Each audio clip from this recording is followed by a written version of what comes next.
então da nossa primeira aula, do nosso intervalo de cosmovisão missionária, cosmovisão cristã. A cosmovisão sugere as tendências, analisa as tendências daqui para frente. Nós estamos na página 9 da apostila, logo no segundo parágrafo. Uma grande máxima de Anselmo de Cantuária, que nasceu em 1033 e morreu em 1109, ele afirmava o que cremos piamente.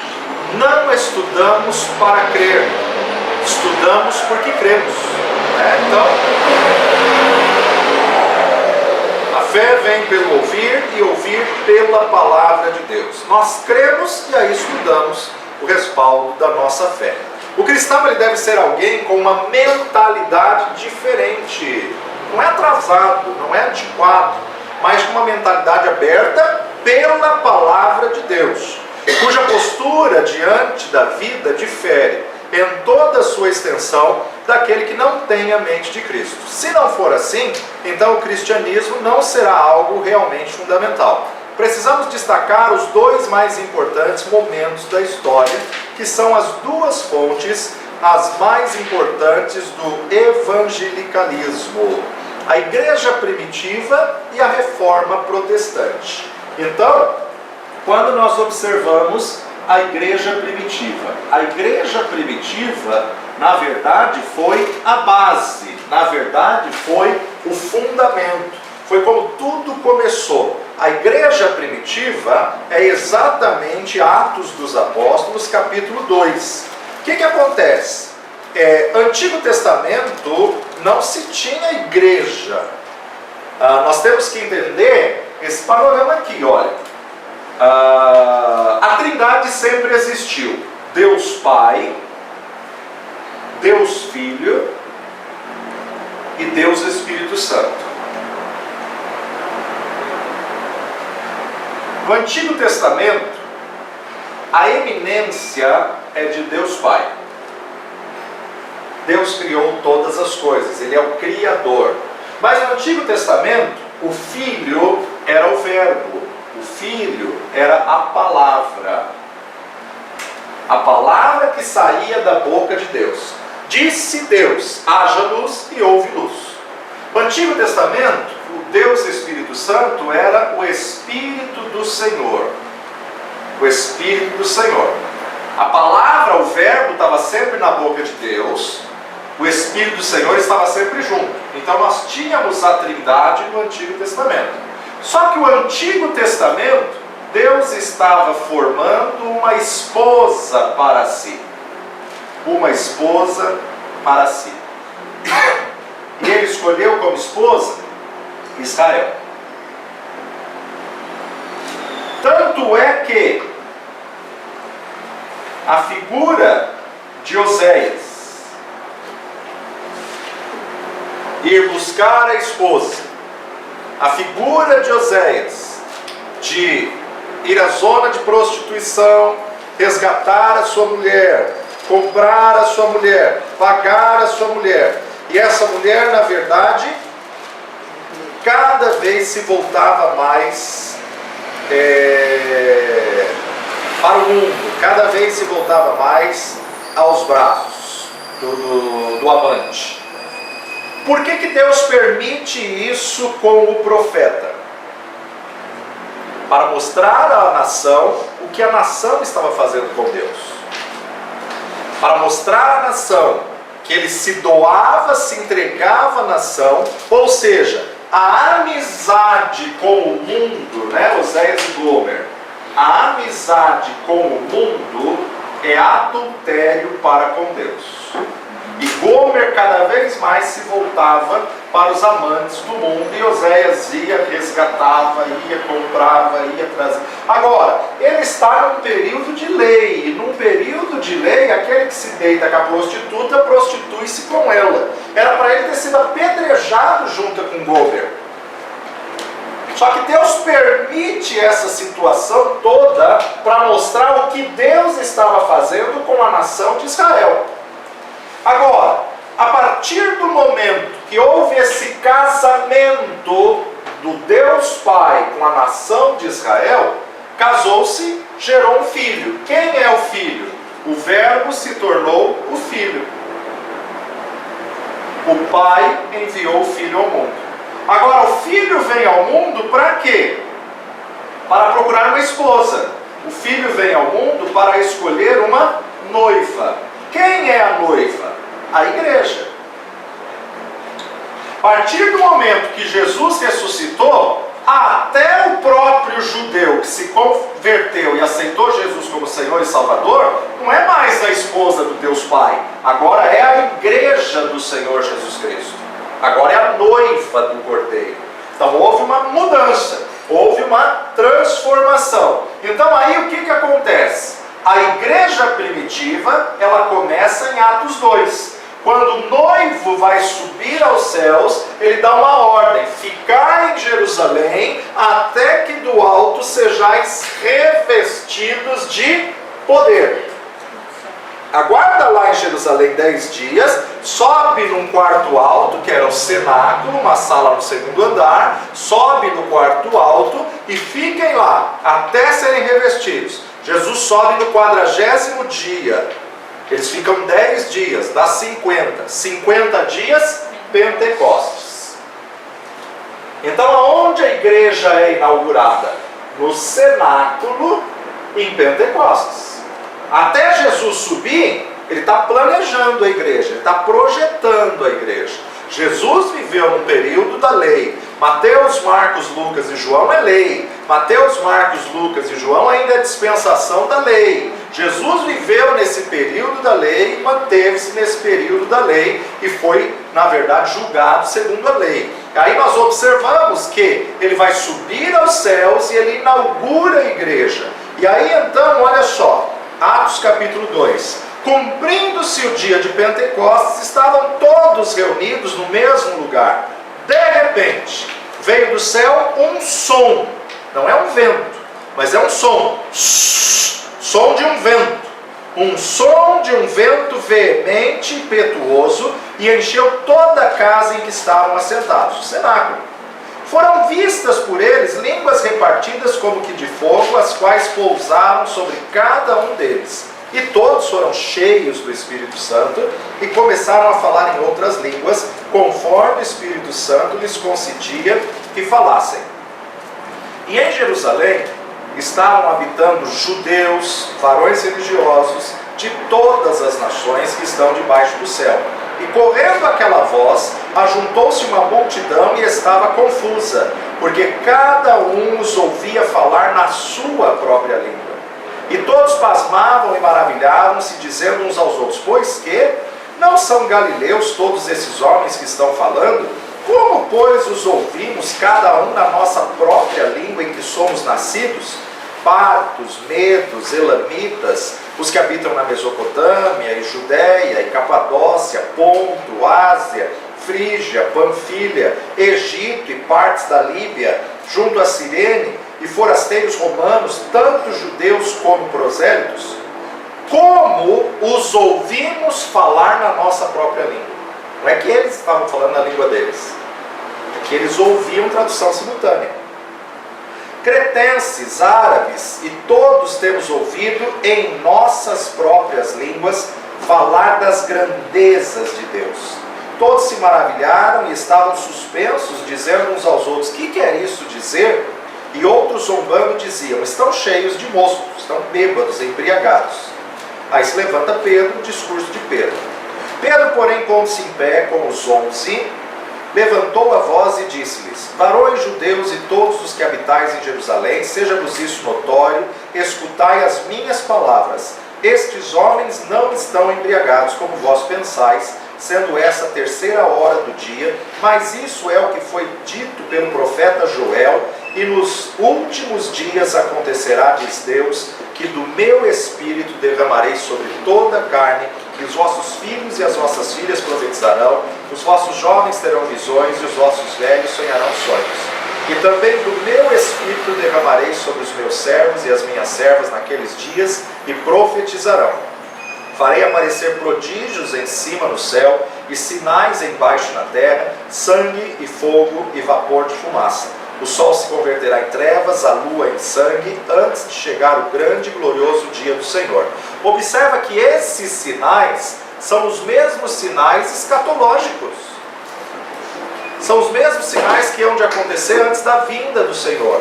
Então, olha só, nós temos que entender dois momentos importantes da história, duas fontes importantes para a igreja. A primeira delas, igreja primitiva. A segunda delas, a igreja da reforma. A igreja da reforma, que na verdade nós podemos dizer que foram as primeiras chuvas, ali em meados de 1517, a reforma protestante. Mas também tem um terceiro momento, que é a igreja do arrebatamento. A igreja do arrebatamento. Então, são três momentos-chave, fonte do preparo da igreja, do preparo da noiva. A igreja primitiva, estavam ali 120 reunidos, houve ali maior mover de conversão, de avivamento, de plenitude do Espírito, de Pentecostes. Passados-se os anos, em meados do ano 300, começaram as divergências dentro da igreja apostólica romana.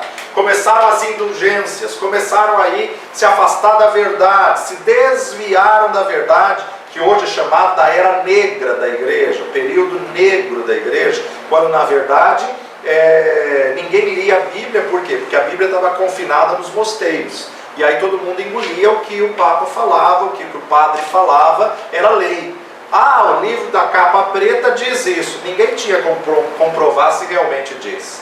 O livro da capa preta diz que quem quiser comprar um terreno nos céus tem que dar X, e aí o povo ia e pagava X. Olha, se você quer resgatar alguém do purgatório, a Bíblia não tem nada sobre purgatório, mas se engolia o que se falava. Por quê? Porque não tem livro, não tem a Bíblia. Quando Lutero lê as verdades e vê o tanto que se distanciaram da verdade da palavra, ele se rebela, ele não quer fazer uma divisão, ele quer consertar aquela. Ele procura e encontra 95 pontos divergentes da fé cristã para com o que estava acontecendo na Igreja Católica Apostólica Romana. Então ele apresenta as 95 teses que rachou a igreja, foi uma quebra. Aquilo que ele fez para conserto foi uma divisão, separou. Aí se levanta a Igreja da Reforma, que é, na verdade, um novo revestimento do Espírito que foi derramado na igreja primitiva. E é o que vai acontecer antes do arrebatamento da igreja. Então a gente vê que durante a história da igreja, nesses 2000 anos de história, tem três períodos que são chaves. A igreja primitiva, que é o nosso referencial, a igreja da reforma e a igreja do arrebatamento. Então ela vai viver um momento único, um período único. Então veja que há um paralelo das coisas escatológicas para as coisas que aconteceram para surgir a igreja primitiva. Então, Pedro se levanta e fala, não tem ninguém bêbado aqui não. Isso é o que foi dito pelo profeta Joel, que nos últimos dias, na geração que ele está vivendo, os últimos dias são os dias dele. Só que isso é um período cíclico. Aquilo que serviu para os últimos dias para ele na igreja primitiva, também vai servir para a igreja do arrebatamento. E isso é o que foi predito pelo profeta Joel, que diz, nos últimos dias acontecerá, diz Deus, derramarei o meu Espírito sobre toda a carne. Por que o Espírito Santo vai vir sobre a igreja? Para o casamento. Aqui no Antigo Testamento, foi Deus que encontrou uma esposa para si. Quem? Israel. Quando Deus encontra e forma uma esposa para si, é que ele envia o Filho. Quem? Jesus. O Verbo que saía da boca de Deus se tornou Filho. O Verbo se fez carne. Só que o Filho só poderia vir se Deus tivesse uma esposa. Agora, Israel é a esposa de Deus até inaugurar a nova dispensação. Israel é a esposa de Deus até a igreja ser inaugurada. A partir do momento que Jesus subiu aos céus e o Espírito Santo foi derramado, todo judeu que confessa Jesus como Senhor e Salvador não é mais o Israel, é a igreja. Aí é o que Paulo fala. Agora em Cristo Jesus não há mais judeu ou gentil. Agora em Cristo Jesus não tem mais essa. É o que Jesus vai falar com Nicodemos. Agora, Nicodemos, necessário vos é nascer de novo. Agora encerrou o período da esposa de Deus. Encerrou o período de Deus procurar uma esposa para si. Agora é uma noiva para o filho. Agora é uma esposa para o filho. Então todo aquele que confessa Jesus como Senhor e Salvador. Mas e o judeu que quer viver na lei? Está perdido. Porque agora só tem salvação em Cristo Jesus. Por quê? Porque a esposa de Deus já encerrou. Esse período já foi. Não é que no novo... no período escatológico Deus vai voltar a tratar com Israel. Não, a 70ª semana vai se cumprir, mas não tem mais essa divisão entre Israel e a igreja. Aceitou a Jesus é igreja, a despeito de se é judeu ou gentil. Agora não há mais judeu ou gentil, porque se encerrou esse período aqui. Então ele começa a dizer, isso é o que foi dito pelo profeta Joel, que ele profetiza em 2 tempos, o grande dia e o terrível dia. O grande dia, quando Deus inaugura a igreja, o terrível dia, quando a igreja for tirada da terra. Mas a profecia é a mesma. Qual? O sol se converterá em trevas, a lua em sangue, antes de chegar o grande e glorioso dia. Grande, Jesus veio ao mundo. Glorioso, a igreja será tirada, e aí será terrível para quem ficar na terra. E acontecerá que todo aquele que invocar o nome do Senhor será salvo. Isso a gente vê em Joel, isso a gente vê em Atos, isso a gente vê nos discursos da igreja primitiva. Varões israelitas, escutai essas palavras. A Jesus Nazareno, varão aprovado por Deus entre vós com maravilhas, prodígios e sinais, que Deus por ele fez no meio de vós, como vós mesmos bem sabeis. A este que vos foi entregue pelo determinado conselho e presciência de Deus, tomando-o vós, o crucificastes e matastes pelas mãos dos injustos, ao qual Deus ressuscitou, solta as ânsias da morte, pois não era possível que fosse retido por ela. Porque dele disse Davi, sempre via diante de mim o Senhor, porque está à minha direita, para que eu não seja comovido. Por isso, se alegrou meu coração e a minha língua exultou, e ainda a minha carne há de repousar em esperança, pois não deixará a minha alma no Hades, e nem permitirá que o teu santo veja a corrupção. Fizeste-me conhecido os caminhos da vida, com a tua face me encherás de júbilo. Varões irmãos, seja-me lícito dizer-vos livremente acerca do patriarca Davi, que ele morreu e foi sepultado, e está entre nós até hoje a sua sepultura. Sendo, pois, ele profeta, e sabendo que Deus lhe havia prometido como juramento que do fruto dos seus lombos, segundo a carne, levantaria o Cristo para o assentar sobre o seu trono, nesta previsão disse da ressurreição de Cristo, que a sua alma não foi deixada no Hades, e nem a sua carne viu a corrupção. Deus ressuscitou a este Jesus, do que todos nós somos testemunhas. De sorte que, exaltado pela destra de Deus e tendo recebido do Pai a promessa do Espírito Santo, derramou isto que vós agora vedes e ouvis. Porque Davi não subiu aos céus, mas ele próprio diz, disse o Senhor ao meu Senhor. Davi diz o quê? Disse o Senhor, quem? Jesus ao meu Senhor, quem? Deus. Então disse o Senhor, Senhor da igreja, Filho, ao meu Senhor, quem? O Pai.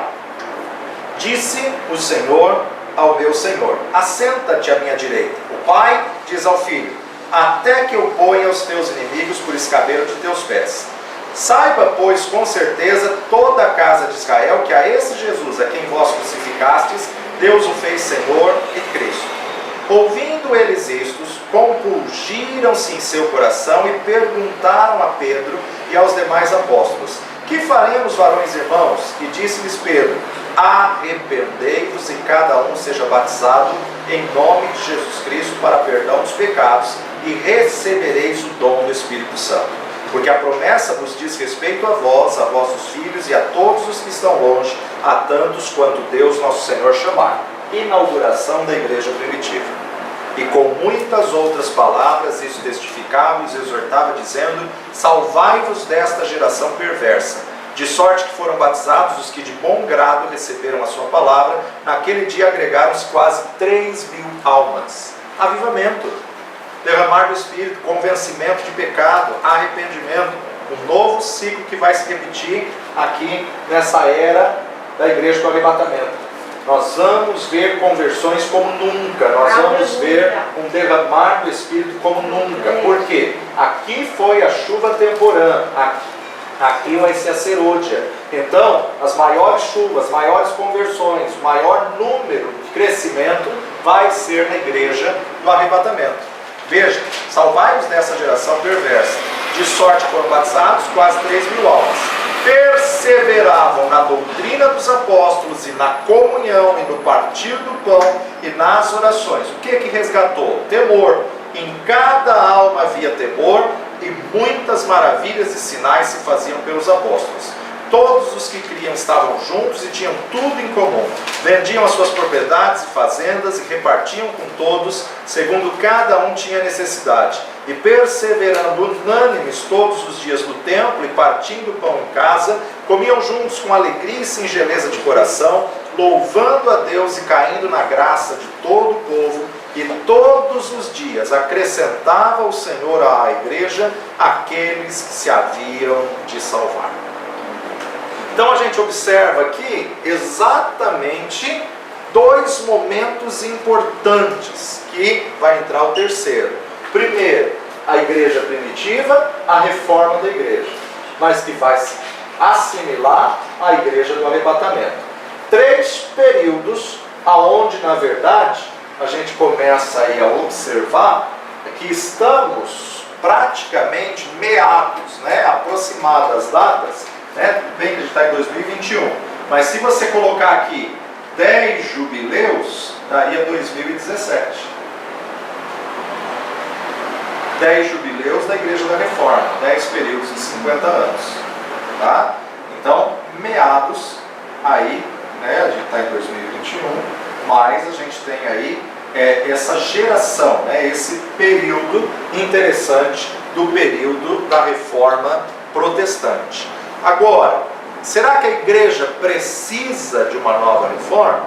Não, ela precisa voltar à primitiva, voltar à essência. Ela não precisa de algo novo, ela precisa voltar à raiz, ela precisa voltar à palavra. O cristianismo, ele gera uma nova cultura. O que é cultura? Cultura é sistema de pensamento, forma de pensar. E a forma de pensar do cristianismo é diferente da forma do mundo. Porque a forma do mundo são ideologias humanas, ideologias pagãs, ideologias passageiras. Então o cristianismo, ele gera uma nova cultura capaz de tornar a vida na cidade mais tolerável para com as pessoas em geral. Causa uma transformação social. Nas cidades com um grande número de pessoas sem lar e empobrecidas, o cristianismo oferece caridade com esperança. Nas cidades com muito recém-chegados e estranhos, o cristianismo oferece uma base imediata para os agregados. Nas cidades com alto índice de órfãos e viúvas, o cristianismo provê um novo conceito e um ampliado senso de família. Nas cidades tomadas por violentas desavenças étnicas, o cristianismo oferece solidariedade social. E nas cidades atacadas por fortes epidemias, incêndios e terremotos, o cristianismo oferece significativo serviço de socorro baseado nos seus elevados valores de compaixão e misericórdia. Então, ao invés de fugir das pragas como os pagãos, são para elas que o cristianismo corre, é para o problema social que o cristianismo corre, que é o que a palavra de Deus nos diz. Cristo em vós, a esperança da glória. Cristo em vós, a esperança. Quando Paulo fala que existe um que detém, é o que Paulo fala em Tessalonicenses, 2 Tessalonicenses, vai lá comigo.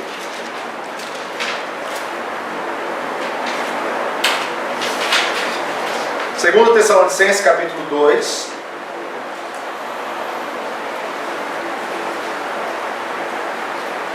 A vinda de Cristo será precedida pelas manifestações do anticristo. Ora, irmãos, Rogamos-vos, pois, pela vinda de nosso Senhor Jesus Cristo e pela nossa reunião com Ele, que não vos movais facilmente do vosso entendimento e nem vos perturbeis, quer por espírito, quer por palavra, quer por epístola, como de nós, como se o dia de Cristo estivesse já perto.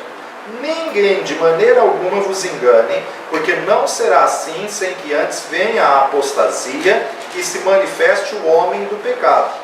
Ninguém vos engane. Paulo está deixando bem claro. A igreja não vai ser tirada antes de vir um esfriamento e antes de se manifestar o homem do pecado. Quem que é o homem do pecado? O anticristo.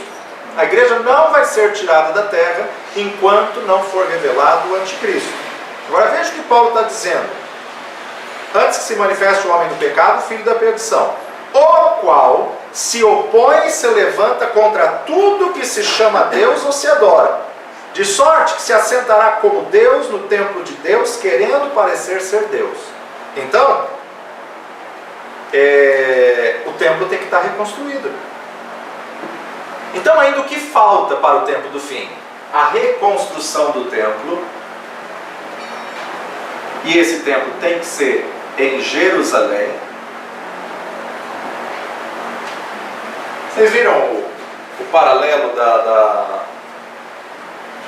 Brasil e Israel? Um vídeo de uma moça explicando Barzilai e tal. Chegaram a ter? Eu vou pôr no grupo, que é muito interessante. Inclusive eles falam até da questão do Bolsonaro ter se levantado, ser um ato profético e tal. Muito interessante a posição dela. E ela explica justamente por que o Brasil se chama Brasil. Tem nada a ver com o pau-brasil, porque colocaram o nome do pau-brasil depois da descoberta, né? Então, na verdade, é o processo contrário, inverso aí, que era o pau de ferro. E ela fala sobre Barzilai. Barzilai era o maior amigo de Davi, né? E como amigo de Davi, depois de Jonatas ter morrido e tudo mais tal, é uma figura de amigo de Israel, amigo da nação israelita. E Barzilai foi que veio para o Brasil e tudo mais tal. É muito interessante essa visão quando a gente começa a analisar todo sinal profético para a nação brasileira, todo sinal profético do porquê que Deus tem um plano para a nação brasileira do último derramar, o último avivamento. É a mesma que fala do voto de Minerva de Oswaldo Aranha, que criou o Estado de Israel? Que na verdade não foi, né? Ele não foi o voto Minerva, né? Foi a maioria, né? Ele desempatou.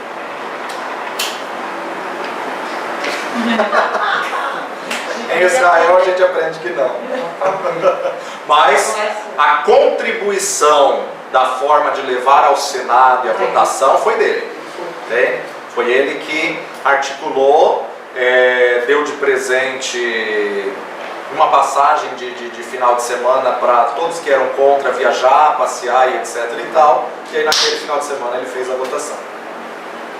Foi essa situação de Oswaldo Graça Aranha. Tanto é que em Israel existe uma rua que se chama Oswaldo Graça Aranha e tem uma praça muito bonita que se chama Praça Oswaldo Graça Aranha, em homenagem ao brasileiro e tudo mais. É muito interessante isso. Então o que acontece? O cristianismo gera essa nova cultura e gerando então essa nova cultura, nós temos que pensar segundo a palavra de Deus. O cristianismo tem que melhorar a condição social. Por quê? Porque a igreja que instrui, a igreja que ensina, a igreja que discipula, a igreja que amplia horizontes, a igreja que faz a pessoa olhar para o futuro e planejar um amanhã melhor. Então, voltando para 2 Tessalonicenses 2, ora, irmãos, rogamos-vos, pois, pela vinda do Senhor Jesus Cristo e pela nossa reunião com Ele, que não vos movais facilmente do vosso entendimento, nem vos perturbeis, quer por espírito, quer por palavra, quer por epístola, como de nós, como se o dia de Cristo estivesse já perto. Os irmãos da igreja de Tessalônica não queriam trabalhar mais. Para que trabalhar? Para que estudar? Jesus já está voltando. A mentalidade que eles tinham Jesus foi ali e volta já. Peraí, se Jesus está voltando, para que a gente vai trabalhar? Para que a gente vai estudar? Aí Paulo vai escrever para eles e fala, olha, quem não trabalha também não coma. Porque tudo bem que a vinda de Jesus é certa, mas não é agora. Tudo bem que a vinda de Jesus é fato, Mas olha, ninguém de maneira alguma vos engane, porque não será assim, sem que antes venha a apostasia, um esfriamento, e se manifeste o homem do pecado. Então, tem que ter a construção do templo e tem que aparecer um líder único mundial. Um líder único mundial. Quem sabe até sexta a gente comenta sobre isso, que já há toda uma articulação para ele governar, para ele dominar, já há todo um preparo, não só dos acordos de paz, mas também como uma plataforma de governo. Tá? Então, a tecnologia e o avanço, isso tudo é proporcionado para que o anticristo possa aparecer em tempo real em todos os continentes, de uma maneira da qual vai ser usado o Blue Beam. Tá? O que é o Blue Beam? Blue Beam são satélites que estão sendo enviados para o espaço e que vão ser projetores nas nuvens de transmitir a imagem. Então, na verdade, através do Blue Beam, do HAARP, do chemtrails, que eu não coloquei naquela lista, é tudo um preparo, planejamento da sociedade, que não adianta a gente pensar que está longe. Isso aí para acontecer é assim, né? A gente está vendo aí como é esse avanço na tecnologia aí, e esse avanço nesse período. Mas aí Paulo fala, vem a apostasia, que é o esfriamento, se manifesta o homem do pecado, então é apresentado ao mundo o filho da perdição, o anticristo, o qual se opõe e se levanta contra tudo que se chama Deus ou se adora, de sorte que se assentará como Deus no templo de Deus, querendo parecer ser Deus. O que significa isso? Ele vai romper o acordo de paz que ele firmou por 7 anos. Para ele poder tomar adoração para si, isso já significa metade da tribulação. Isso já significa 3 anos e meio. Então não tem como a igreja ser tirada antes. Paulo está dizendo que a vinda do nosso Senhor tem que ter o templo, um líder único mundial, que é o anticristo, tem que se sentar como Deus no templo de Deus, quebrando o acordo. Quebrar o acordo é metade dos 7 anos. Então antes disso não tem como ser o arrebatamento. Antes disso não tem como ser pré-tribulacionista. Pode ser na tribulação, mas entendendo aquilo que nós falamos no intervalo. Um será levado, outro será deixado. Uma parte da igreja vai ser deixada. Só que veja o detalhe aqui. Verso 5. Não vos lembrais de que essas coisas vos dizia quando ainda estava convosco? E agora vós sabeis o que o detém, para que a seu próprio tempo seja manifestado. Muitos escritores e comentaristas disseram que o que detinha o anticristo era a igreja. Não é, ela vai estar na terra. Muitos diziam que era o Espírito Santo, que o Espírito Santo será tirado. Não é. Porque se a igreja está na terra, o Espírito Santo vai estar com ela até a consumação dos séculos. Muitos diziam que era a palavra de Deus que está detendo o anticristo. Não é. O que é que detém o anticristo? A única coisa que detém o anticristo é a igreja cheia do Espírito Santo. É a igreja na plenitude do Espírito Santo. Quando a igreja está cheia do Espírito Santo, o poder do Espírito Santo está na vida da igreja, isso detém o anticristo. Enquanto a igreja está buscando um avivamento, na expectativa de um avivamento, então ela está detendo o Espírito Santo. Aí Paulo vai dizer, porque já o mistério da injustiça opera somente a um, que agora resiste até que do meio seja tirado. E então será revelado o iníquo, a quem o Senhor desfará pelo assopro da sua boca e aniquilará pelo esplendor da sua vinda. A esse cuja vinda é segundo a eficácia de Satanás. Falamos ontem, esse líder único mundial sendo morto, e quando todas as câmeras de TV estiver focada nele, ele ressuscita diante de todas as câmeras. Aí quem entra nele? O próprio espírito de Satanás, o próprio espírito do anticristo. E aí que ele quebra o acordo de paz, é aí que ele rompe todas as coisas, aí que ele começa a perseguir, matar todo mundo. Então aí a gente vê o quê?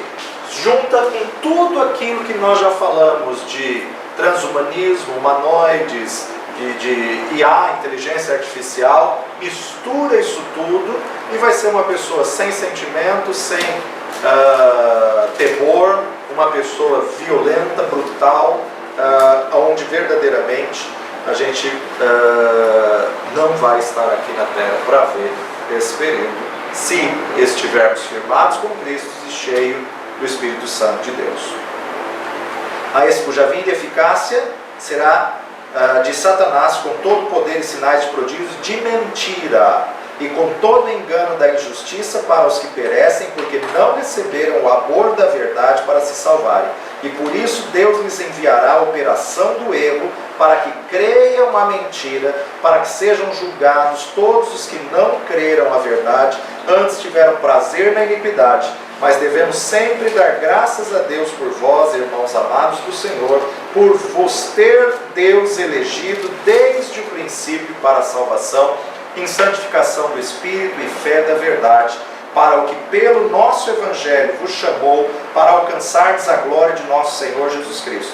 Então, irmãos, estais firmes e retende as tradições que vos foram ensinadas, seja por palavra, seja por epístola nossa, e o próprio nosso Senhor Jesus Cristo, nosso Deus e Pai, que nos amou e em graça nos deu uma eterna consolação e boa esperança, console os vossos corações e vos conforte em toda boa palavra e obra.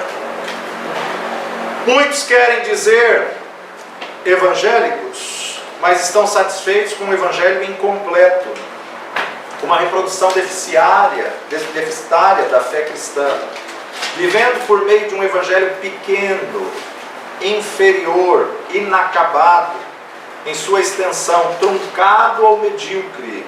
Precisamos de uma igreja que ministra as necessidades integrais do ser humano em todas as áreas da vida, porque em Cristo Deus reconciliou consigo mesmo todas as coisas, tanto as que estão no céu como as que estão na terra. Colossenses capítulo 1. Colossenses capítulo 1.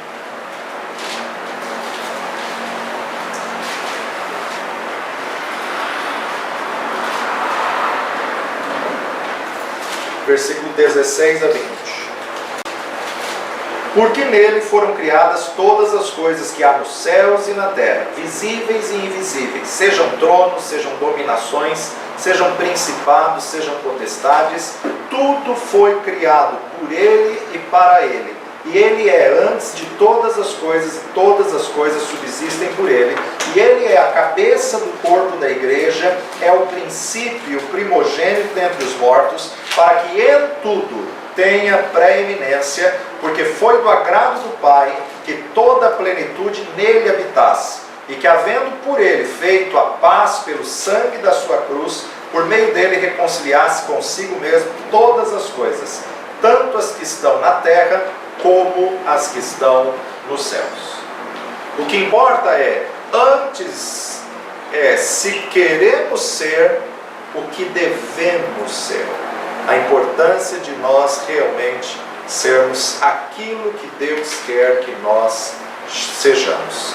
A importância de cumprirmos o plano de Deus para esse tempo. Sabemos que o tempo tem acelerado, mas tem muita coisa ainda para acontecer, tem muita coisa ainda para a gente viver, presenciar e também cumprir o chamado do Senhor para a igreja desse tempo, para que possamos participar desse arrebatamento que é certo. Um dia ele virá nas nuvens e todo aquele que crer vai subir com ele nas nuvens em glória. E aí nós precisamos estudar a tendência das nações para saber o que devemos estudar, como agir, como focar a verdade do Evangelho, quais vão ser os problemas que nós vamos enfrentar, quais os desafios da igreja dessa geração, assim que passar essa pandemia, qual vai ser o cenário do mundo e para o que nós devemos nos preparar. Nós temos falado muito nas últimas ministrações que a igreja não estava preparada para esses dias, a igreja não estava preparada para viver a reta final, né? A igreja se acomodou na mensagem, não esquenta com o fim do tempo, quando chegar Deus tira ela da terra, e aí não se preparou. Mas como evangelizar nessa cosmovisão do que vai se tornar o mundo? Como evangelizar diante do comunismo, diante aí do islamismo, diante aí das ideologias que estão sendo alastradas nessa reta final da igreja? Essa é a nossa proposta. Até sexta-feira estaremos então defendendo e apresentando essa visão de ensino. Pai de amor e Deus bendito, graças te damos pela tua palavra, que não nos deixa confundido, ó Pai. Que a porta da palavra seja aberta e que a cada dia tenhamos testificação da verdade, pois o teu Espírito testifica no nosso Espírito. Dá-nos sabedoria, reveste-nos, ó Pai, dando entendimento, dando discernimento, dando poder, ousadia, intrepidez e, ó Pai, revelando a tua vontade. Qual a tua expectativa para a igreja dessa reta final? Que possamos corresponder com essa expectativa e ser achados aprovados diante de ti, para a tua honra e glória, no precioso nome de Jesus. Amém e amém. Deus abençoe a todos, vão na paz, até a próxima.